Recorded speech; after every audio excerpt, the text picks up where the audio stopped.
Hi. Hey. How are you? Hi. Hear me? Yes. So, my apologies. Instagram won't let me be great today. But I am on with the right sisters because I know you guys have mastered this social media and have been doing an amazing job communicating with folks. Jerica! How are you? I'm good. How are you? I am doing well. You Good to look see you good, both. sissy. You're green. I see you. Okay. Happy Black History Month. Every day, every day. Happy Black History Month. Happy Black History Month. Well, I just want to say thank you to all of those who have joined us. And thank you for your patience. I am really excited about tonight's Justice Now conversation because, like Dominique said, we're celebrating Black History Month. The first day of the month, it's like 46 years since it's been a month. 40 years before that, it was a week. But it's really exciting time and a really important time for us to really talk about the importance of Black history with all that's going on in the world.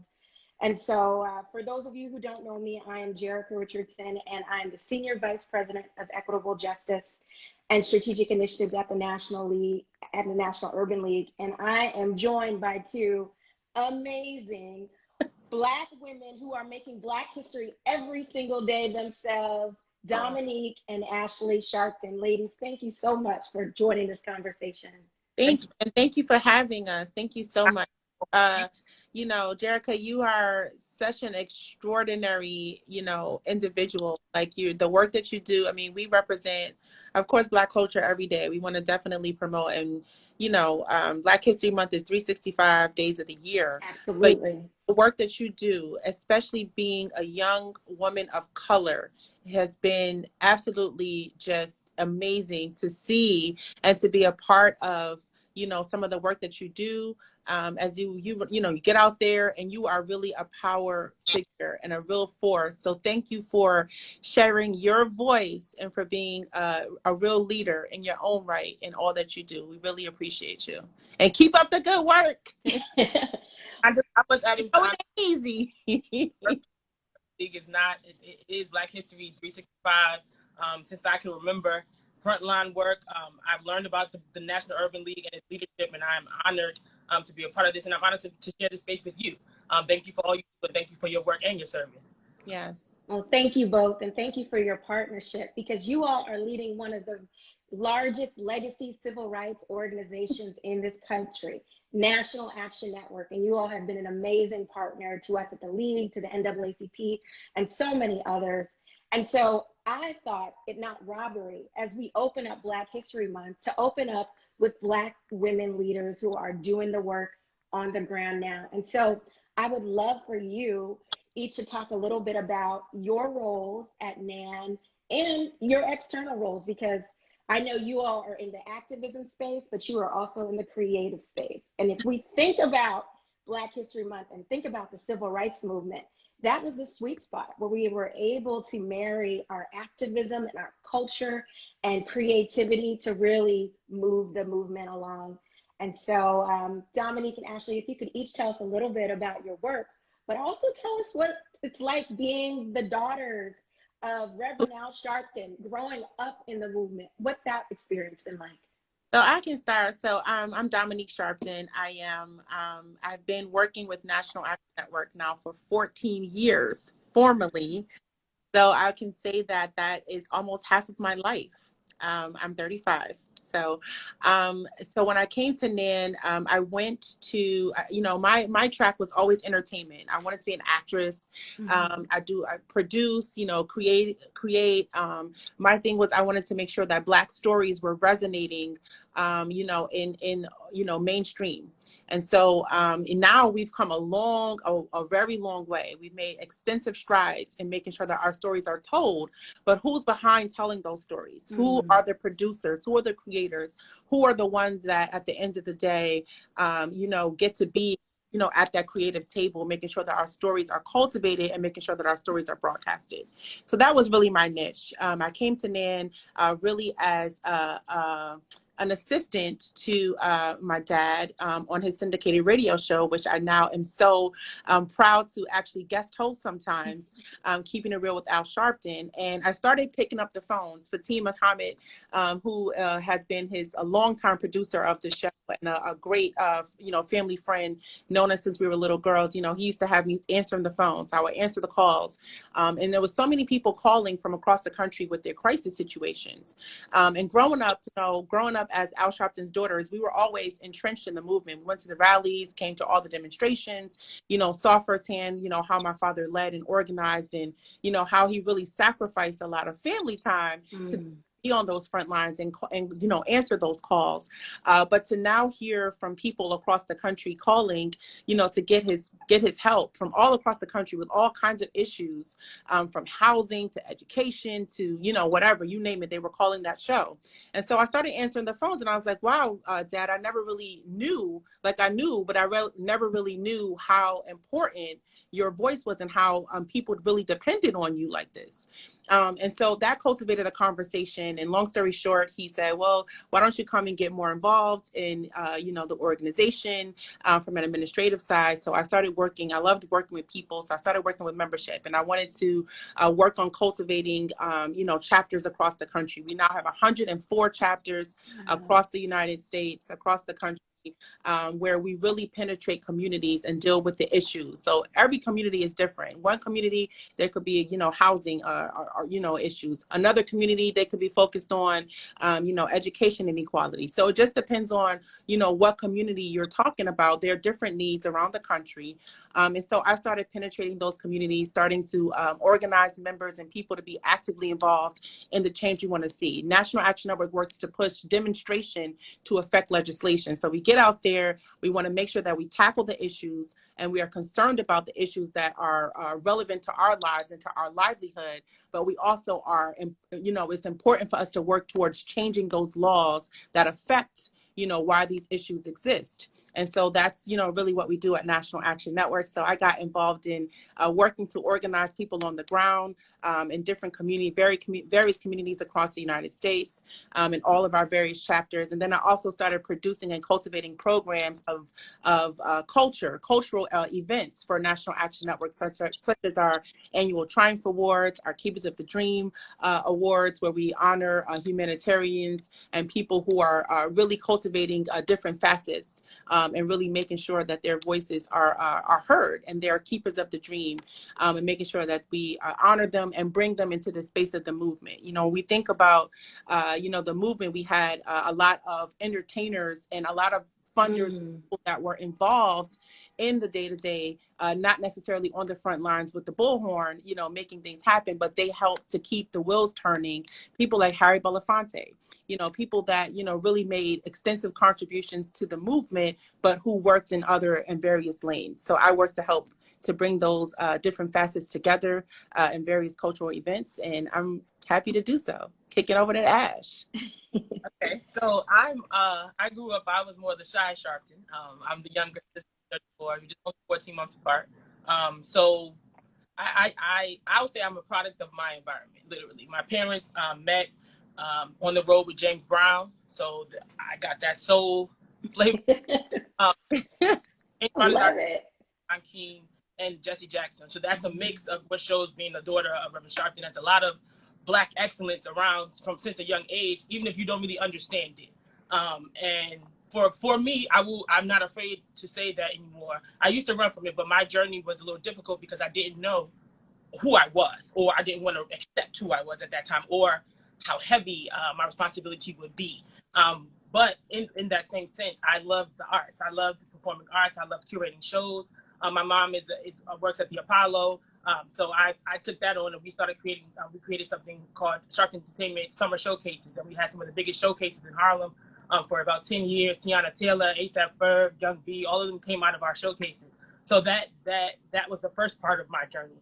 But then we started, because we had an attraction with the young people in New York City, we started partnering with the Youth Move, which was Nan's Youth Move at the time. So we were the social arm of the youth department, but I still wasn't necessarily as active as I should have been. I still didn't necessarily understand what was going on, but I knew that we were in the middle of this movement. I knew that this was great things were happening and things were shifting, but I didn't understand my role.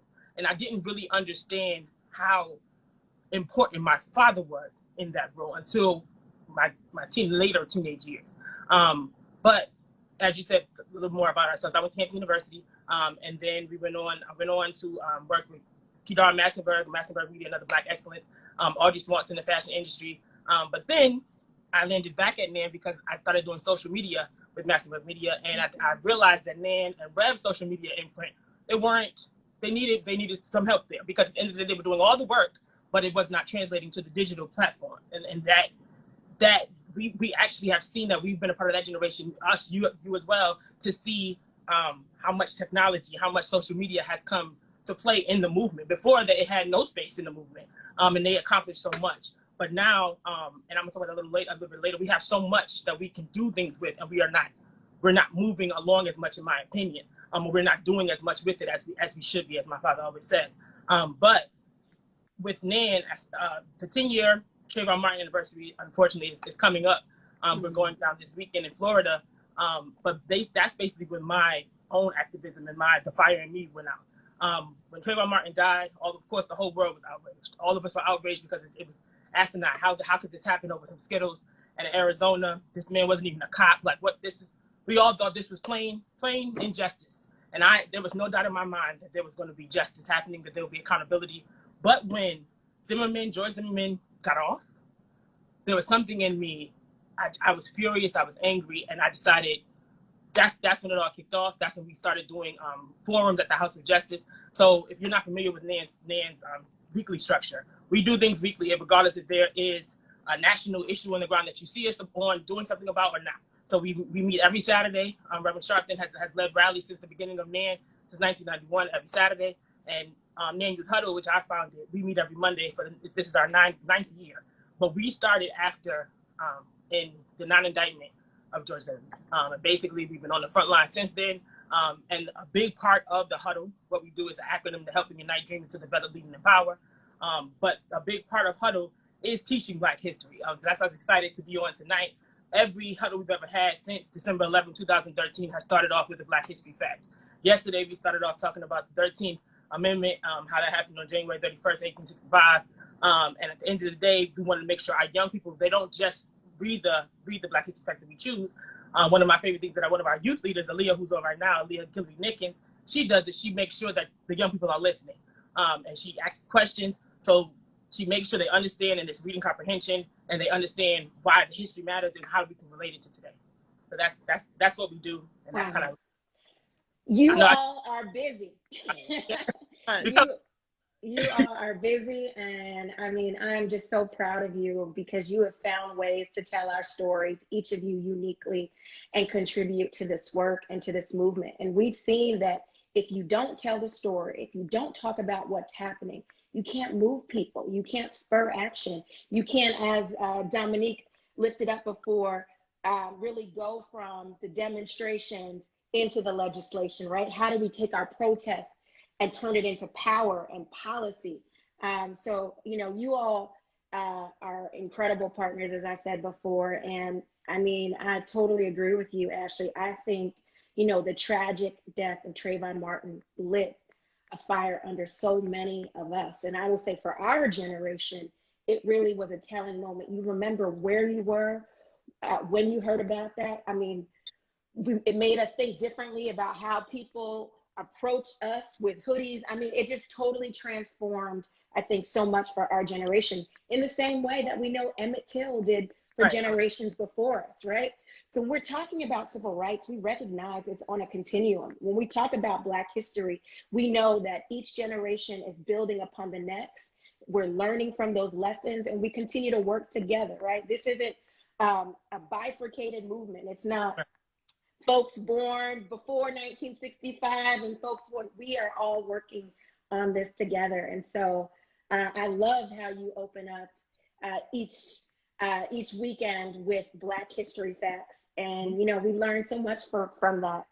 I actually wanted to lift up something. You talked about Hampton University, so I have to shout out HBCUs. I went to we love Philly. it's close to an HBCU. I will say a lot of our folks love Temple. So,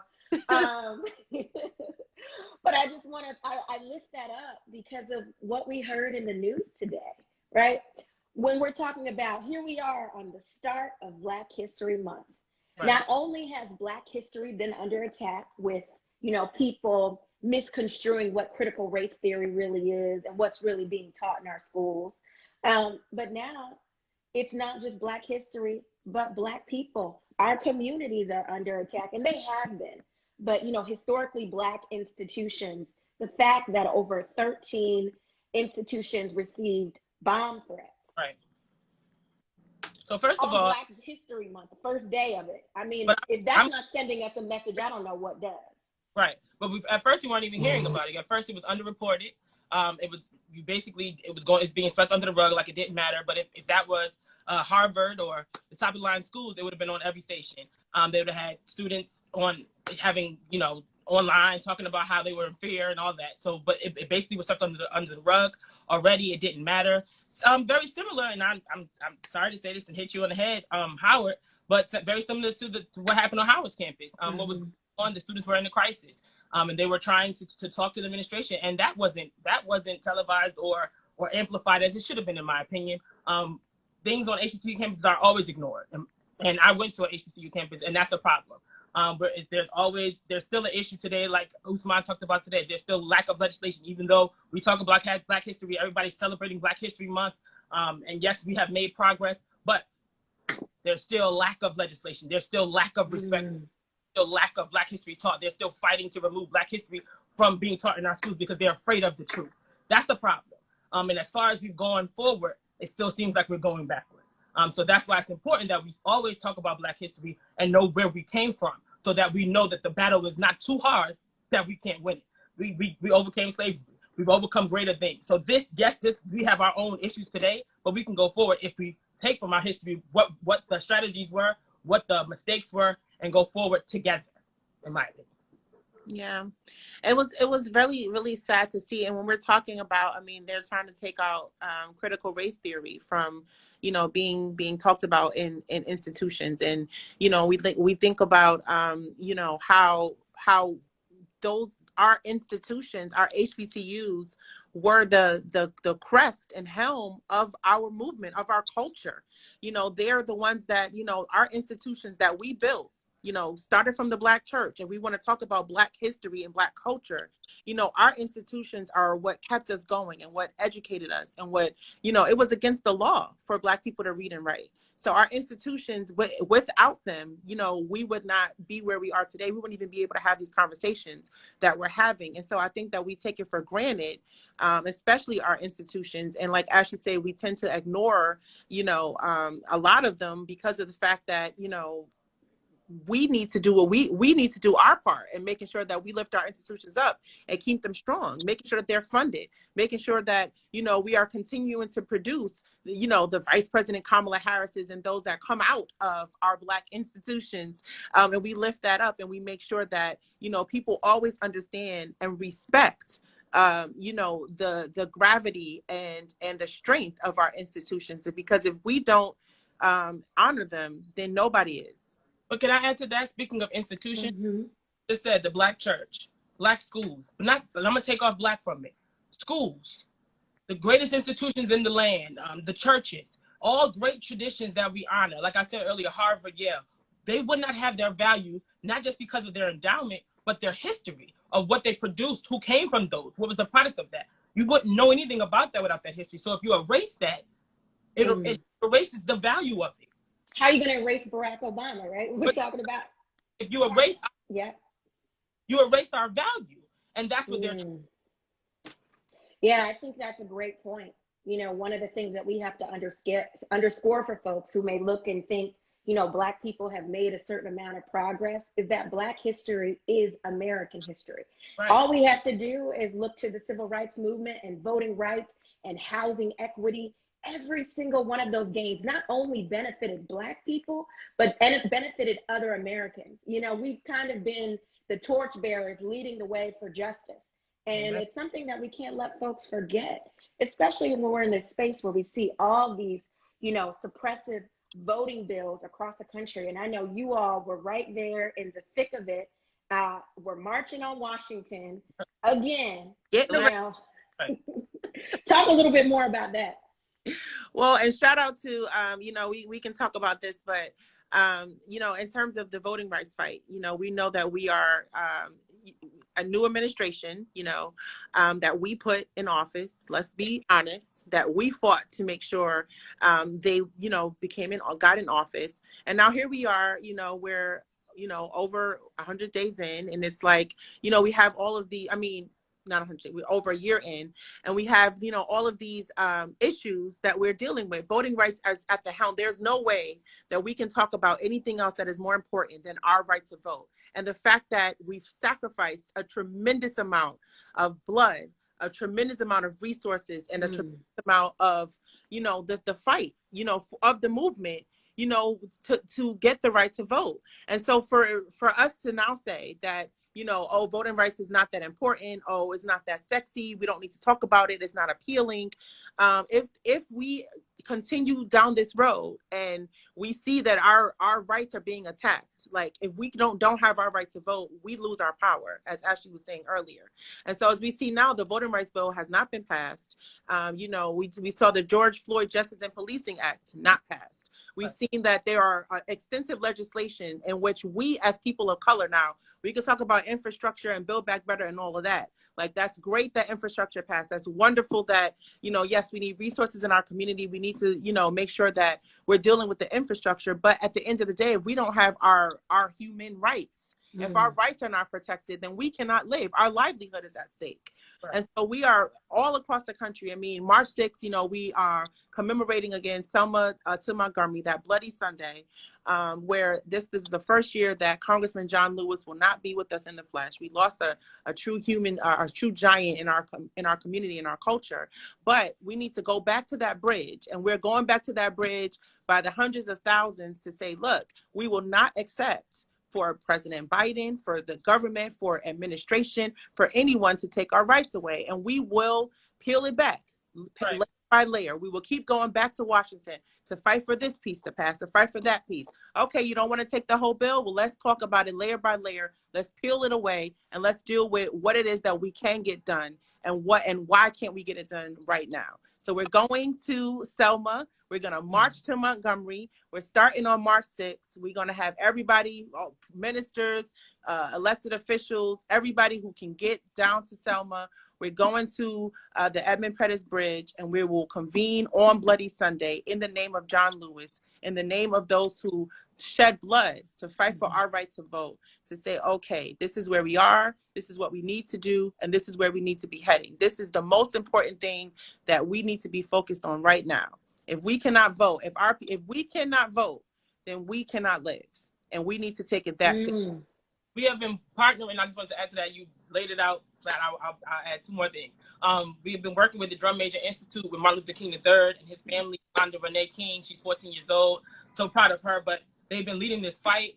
They've been outside. Our National Youth and College Director, Tyleek McMillan, got arrested for voting rights. He's been holding it down in Washington. We've been holding it down all around the nation in coalition with Urban League, with NAACP, and so many other groups. But as we see, this filibuster and all this other thing, all of our leaders were talking about that. I watched the live with Mark Moriello, but when he talked about voting rights. But the issue right now we need to remember is midterm elections. Vote them out. Remember, we always get stuck in the inertia. We always go to these marches. We always listen to these lives and talk all day. But the action, there was a call to action March 6th, but there's also a call to action for your midterm elections. Vote these people out who did not deliver for our voting rights. Vote them out. Remember their names. Write them down. Make a list. Spread it around, and make sure the people that are responsible are not doing what we need them to do. They're voted in. Some of the judges are put in. People are placed in. Understand what you're doing. Understand what our civic duty is. Really understand it. And if you don't understand it, join groups like Urban League, join groups like NAN, so that you understand what the strategy is and go forward. But the midterm elections are essential as well. Thank you for that, because we need to make sure that our community is informed, and our organizations have formed a partnership where we put out the information. There is a civil rights scorecard. So if you are ever confused about whether your elected officials have stood for voting rights, which we know is foundational, right? We can't get all these other social justice policies and programs across the finish line if we don't first make sure we protect access to the ballot box and get more people in that are committed to getting the work done. So thank you for lifting that up. Thank you for continuing to march and honor the legacy of Congressman John Lewis. You know, he was a mentor to me and an icon for me in seeing civil rights, because I myself was disenfranchised at age 18 in the year 2000 at the ballot box in the Atlanta University Center, right? As a student at Spelman College. So this is cyclical. We can never get comfortable and think, oh, well, you know, we marched in 1965, it's over. Recognize that every time we make a gain, there is someone there that wants to push us back. And so we need to continue. So all of those of you who are able to participate and continue the march, please participate on the 6th. But as Dominique and Ashley said, do not forget the midterms are right around the corner. November will be here before you know it, y'all. I mean, I just remember being in December and already we're in Black History Month. So, I mean, I think it's important. And I would love to hear from you all any advice or any guidance that you have when you're talking to young people. Because I know there are a lot out there who were really motivated when folks stood up in the middle of the pandemic and really fought for, you know, George Floyd and Sandra Bland and so many others. You know, I definitely think some of the challenges that we've been seeing around policing and its impact on our communities have motivated a lot of people to become involved. But my fear is that the slowness of how things sometimes move in Washington may deter people. Can you talk about why it's important to continue the fight and why it's important to become involved and create this culture of civic engagement? It just can't happen, you know, when there's an incident and then we all go back home. We have to stay out and we have to stay in the streets and continue the fight. So this is Dominique, you can finish it off, but I just want to say something about the book behind me. I don't know if you can see it, but my father wrote a book last year called Righteous Troublemakers, and it goes with this question. It goes with Black History Month because it's basically about people who didn't get the limelight, who you might not ever, but they were essential. They without their work in the movement wouldn't be the movement. And with that said, I just want to remind everybody, young and old, because some elders are ignored a lot because they are a little slower, but they were there and they matter. But all of us matter. And they're still there. And they're still there. Yeah. Still there. But your voice matters no matter if you go to one march, if you organize 20 marches. I just want you to know your input, what you feel, your anger, your feelings, your emotions matter, because a lot of times as I've grown up in the movement, I've heard from every side. Like I was just saying, I was there when Black Lives Matter completely erupted. And there were some of our members saying, "Oh, I feel like I shouldn't be outside marching because we don't matter anymore." And I was sitting and I was confused, like, what? But it broke my heart because these are people I watched. They were the ones who taught us how to do this. So it was just like, how? So basically, they got to sit down for them to stand up. That's not fair. That doesn't work that way. If we're all screaming Black Lives Matter, it's not saying young Black lives or old Black lives, all Black lives. We're all getting killed. We're all disenfranchised. So just remember, you matter, but so does your neighbor. So does your sister. So does your brother. So does your mother. So does your father. I remember there was a quote they used to say, or the shirts they put on when Black Lives Matter first started, "This is not your grandparents' movement." It's not, because our grandparents had to fight dogs in the street. They had to hoses. They had laws that were segregation. This is not our grandparents' movement. So the nerve of us to disrespect them and say that. I understand the point of them saying that this is our time to stand up, but you don't have to shoot somebody else down for you to stand up. This is all of our movement. And also remember that, like you just said earlier, it's cyclical. Things have happened before, so don't be afraid to reach back and ask the elders how this happened. It is an honor, not just because he's my father, but being a student as a leader of Reverend Al Sharpton. He's one of the most wisest people, the stories he knows, the experiences he has, to sit and learn and hear what he has to say. He never downs anyone. He just shares what happened and wants you to learn from the experiences that he's experienced. There's been so many things in the last 10 years that we've seen in this movement up and down. And if you might not like his leadership, you might prefer somebody else's leadership. But he encourages that. He encouraged you to figure it out. Get in here. Get in that fight. Get on the field. That was one of my issues was when I first started was, like you said earlier, I was an analyst. I could talk about everybody, everything, tell you the whole play on the field, but I wasn't on it. And that's the problem that some of us get to with social media. We can view, we can post, we can do this, we can do that, but we're not really doing something. So I urge you to know that you matter, but I urge you to take action. Don't just tweet, don't just post, take action. Go forward, and if you don't know how to take action, join a group that's taking action so you understand how to do it. But don't just go full throttle outside and go get angry when you go to one protest and then you don't get a result that you feel, and then say, oh, all of y'all is fake, all of y'all are frauds. Oh, sit down, this is not it. That doesn't even make sense, honestly. So give us a chance and give us a chance who's been out here doing it, and respect your elders who've been out here doing it, because they sacrificed their lives, they sacrificed their time, and they sacrificed everything for our people, and we owe them that to keep it going. Yeah, we have to focus on strategy, right? This is a long game. This is not for the faint of heart. You know, we can't just give up every time we experience a disappointment, because, you know, right on the other side of that disappointment is that we see hope.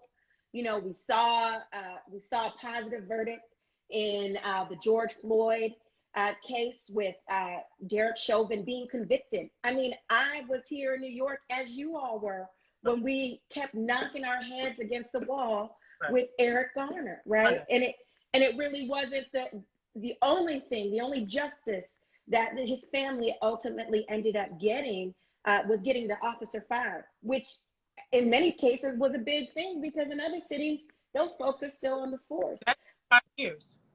Yeah. I was just going to add, like my father talks about all the time, and Ashley talks a lot. We get to sit down and talk to him a lot, which is just amazing. And he talks a lot about, you know, don't be a microwave activist. He always says that all the time. He's like, don't be a microwave activist. He's like, just understand that we are in a marathon. This is a marathon, not a sprint. You know, and a lot of young people today, you know, they want, you know, things to happen instantaneously. You know, we want to heat that up real quick. We want things to happen just, you know, by the snap of a finger. We out here, you know, we're angry, we coming out, we're organizing, we're marching, you know, this is enough, you know, we're here, and things are supposed to just happen, you know, overnight. And not understanding that, you know, people really dedicated their lives, devoted their entire lives to making sure that we got the right to vote, to making sure that we got to see Derek Chauvin being convicted. You know, they sacrificed their entire lives. My father's been doing this work for over 50 years. You know what I mean? And so that's a long time to be dedicated to something, and to see, you know, how, you know, things happen and things don't happen, and how you stay out there, how you dedicate yourself, and you stay out there. I mean, that is what this is about. And we have to understand that. We have to teach our children that. I mean, when Ashley and I went to school, I saw Alex writing in the chat, Johnson Prep. Our parents sent us to an African culture institution for elementary school. It was advised for us suggested for us to go there. My father was a little controversial in the 80s and 90s. And so Betty Shabazz, our godmother, Malcolm X's widow, suggested and told our father and our mother that they should send us to an institution where no matter where we are in the world, how we grow up in the world, what we decide to do, we will know who we are. And so we grew up reading Chinua Achebe. We grew up, you know, having to recite the 7 principles of Kwanzaa every morning in assembly before class. We grew up knowing, our culture, you know, from Africa throughout, you know, to how we got here to America. And we grew up, you know, having to do that. We grew up having to analyze the New York Times and articles, having to write articles and analyze the articles when we were kids. And so when you start instilling that in children at a young age, I have a 3-year-old son right now. So, you know, I'm already starting to see, you know, and starting to look for where are those institutions, and how is it that, you know, he's going to be able to go to school and learn what I did when I went to school. You know, they don't really exist. They're taking, you know, Black history out of the classrooms. We have got to make sure that we do our part to change that. And some of it is not all of our fault, because some of the parents don't know. Some of us don't know. Some of us, you know, and so we have got to do what we need to do as community leaders, as those who care about our culture and care about the progression of our people, to make sure that there are programs, that there are facilities, that there are resources that are embedded in our community, to make sure that young people, our future, understands and are taught these values and who they are, and understand that they are part of being kings and queens. And when they get out there, when you exude that excellence, when you put that excellence into your children, that is what's going to come out of them. That is the product that they're going to become. And they will continue this work, no matter if they choose to, whatever they choose to do in life. As you see, Ashley, we, wanted to do other things too, but this life chose us because we care about, seeing what's happening with our people. And if you care about that, you will get involved and you will do something and take action by just being involved, by being there, by showing up, by teaching someone else, by making sure that somebody else knows something that you know. It's really important that we continue that community and that we restore community, within us, because that's, I feel like, a big thing that's missing in today. I love that, restore community. Yeah. And you're right, we have to invest in our own education. We can't wait for the world to teach us. I mean, I think we are all blessed if we really think about it, being able to walk the streets of Harlem where Langston Hughes was. I mean, our culture is so rich, and we are literally living and walking and breathing Black history and Black excellence every day. Whether you live in Alabama, it's there. It's there, and we just have to make sure that we continue to lift it up and do that work. Because if we don't, a people without purpose, without vision, we're lost. And so we have to remind our community of that. And so, I just thank you all, because you're doing it every day. You're walking the walk, and not just doing the microwave activism. Although, Ashley, you are very good on social media. You're tweeting. No, don't get me wrong. That is important. It's important. It is. It's a component.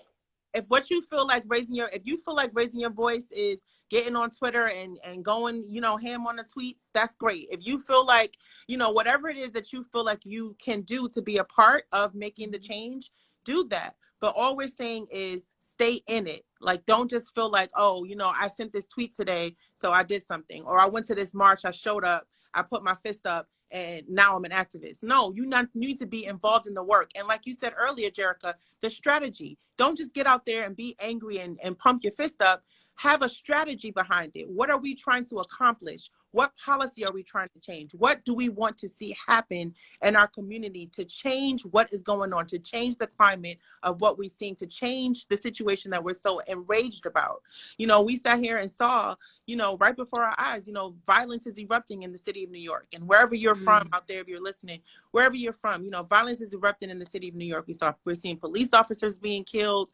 There's real issues of mental health in our community. We need to make sure that we are fighting for solutions. Where are the resources that we need to make sure that our communities have the resources to help those that are dealing with mental illness? Where are the resources? We need to fight. What is, there's a strategy behind us, not just getting out there saying, okay, we're upset, enough is enough, but saying, okay, now we've done that. Now the strategy is we need to get on our elected officials. Where's the money? Where's the resources? Where's the institutions? What's going on with the programs to help our people? And we need to really deal with, like I said, laying it back, peeling it back layer by layer, saying this is what we need to accomplish. And if it's not going to be with your administration, then we need to make sure that we get ready for the next administration, because we're going to get you out and vote those in. That's going to get our needs met and deal with the needs of our people. So it's a strategy. So Go ahead, jump in. I'm sorry, I'm dying. But I'm sorry, I want to disagree with something I said earlier and what Dom just said. So I do feel something. I do feel it's enough. So social media is a tool. I think it is a tool that can be utilized for a message. And however way you do that, if it's positive or negative, however you use it, that's on you. But I've used it, and literally social media helped me to find my voice, honestly. Because I was afraid, I was intimidated, because my father is Al Sharpton, because my mother is Kathy Sharpton, and my big sister is Dominique Sharpton. So I didn't necessarily know how to own my voice. But for some reason, I could put a picture up. I had an eye for that, and put up my thoughts better in writing it, honestly. And with that, my daddy used to be like, "What, you wrote that? Like, that's what you put up, Dominique?" And I was like, "Oh, that was good," like that. So it gave me confidence to learn my voice, and gave me the strength to mess up or to correct it. But once I learned it, then I got it, and I learned how to amplify and use it as the tool that it is. But I just wanted to say, for a young person, if you decide to tweet, if you decide to get a part of the movement, just make sure that the information that you have is correct. Make sure you're accurate, yeah. Out facts, and not just putting up something that you saw, because I used to get caught up in that. You see something that's catchy and you want to repost it, and it'd be a complete farce, or somebody, an agent, made it and put it out. So you have to be careful with social media. Make sure it's correct and do your own research, but utilize it as a tool. As I have with Nan, one of my jobs is social media. And it's because how I learned how to utilize it, and I helped amplify Nan's message. But I just want to jump on one more thing. I know you got to go. We got to go, Jerry. But with what Dominique said earlier about the elected officials, with mental health resources, and with what's going on in New York City, I feel, and what we're doing as far as the Black history legislation that Usman, I saw him in the comments, one of our youth leaders in Huddle, said earlier about the legislation. I think that that's what we need to be doing. There's not been, and I'll talk about New York City, even though this is a national live, there's not been, there was an article in Daily News today about Black politicians, how much power in recent that we have. We have never seen Black people in power as we have seen in this recent time. And I do salute people like Nan and other organizations who got people out to put these people in power. Salute to them. But it's time for us in power to do what we need to do. We have to make sure that Black history is in our curriculums. Make sure that they do not move it out of there. Make sure that there's a big, huge issue in New York City about public safety versus over policing. We can do both without having to absolutely protect them. That's not, we can do both. We can walk and chew gum at the same time. So we have to make sure that we have our messaging straight. If we have these relations with these elected officials, we use it. But I will continue to stress, mental health is one of, yes, voting rights is the major issue, but mental health has got to be right behind it, because we're coming out of COVID. We're all coming out of pandemic, so we really don't understand how we've been impacted by this pandemic, emotionally, mentally, physically. And then we're also, we saw George Floyd, we saw so much trauma, policing, all of that. And at the end of the day, mental health, we don't have the resources. We're not talking about it. We're not talking about how to help each other mentally. I mean, I really think that's something that we need to put on the table and stress. And that's what we're doing at Youth Huddle. We are stressing that we need mental health resources. We need funding for mental health counseling and all of that, because we're dealing with it on the front lines. There's so many people that come to Nan's doors for crisis, and we need help with that. So I will continue to stress that mental health needs to be a priority for everyone in this nation. I love your passion, and I will ask you all to drop information about how folks can get connected with Nan in this chat. I do want to go back to the social media piece. It is an excellent tool, and it is something that, you know, younger generations have really taken off with. But again, I just go back to folks. Yes, we talk about it. You know, you share information, you lift things up. But again, I want you not to only vote in the presidential or the mayoral. I need you to vote in the school board election. Ooh. You have to, that is a responsibility that we all have. Amen. So you can tweet and maybe not march. You can march and maybe not tweet. But what we all have to do, we all have to vote in every single election, because they all matter. They all matter. The minute you take your eye off of it, that's when we have a whole bunch of new legislation that comes in that is completely counter to what we want as a community. So we have to stay engaged. And you're right. I mean, I could talk to you all for hours. I will have to just jump in on this one issue that you both lifted up about addressing the violence that's in our communities. It is important that we walk and chew gum at the same time. And it's also important that the messaging doesn't get distorted. What we are calling for is community-based approaches. We're calling for solutions from the communities that are most impacted. We have Erica Ford and Aisha Sekou and so many others that have been moving in this space. But I don't want folks to be comfortable with, oh, we did too much for criminal justice reform. You know, we did too much and we need to close the gates and take a step back. That's when we get in trouble. We can continue to fight for restorative justice for our community. We can continue to fight for equity, because we know that our communities are disproportionately impacted in mass incarceration, in policing, that there are people languishing that have never had their day in court. There are people that have died and were innocent. You know, we're fighting for a more just and equitable system all the way around. We want justice. If there are people that harm those that are in our community, whether they are a cop or a civilian, we have to do both. So don't let folks pull you in and get sucked into this. Oh, we need to stop talking about criminal justice reform. We need to stop talking about police accountability. We just need to focus on violence. Black people, we are affected by all of these things, and we have to continue to work on all of them. We can't just pick one at a time, because then we'll leave ourselves open. But I just want to say, ladies, it has been an incredible conversation. I have to have you all back on. And yeah, let's do this more often. Yes, looking forward to continuing to work with you on the ground. And I just want to give you each 1 minute to leave our audience with some parting words. I think this was such a rich conversation, and I'm just so appreciative of you for joining us tonight. I just want to say thank you. Thank you so much for having us. Thank you again for all you do. And thank you to National Urban League for your partnership. Period. We're here. We're out here. Going anywhere. Join us. Our national convention, NIN's national convention, is happening April 6th through the 9th. You can visit nationalactionnetwork.net to find out all the information about the convention, but also anything to be talked about tonight. Join us. We are in, like Dominique said, over 100 chapters. We need you. All we need is you in this movement.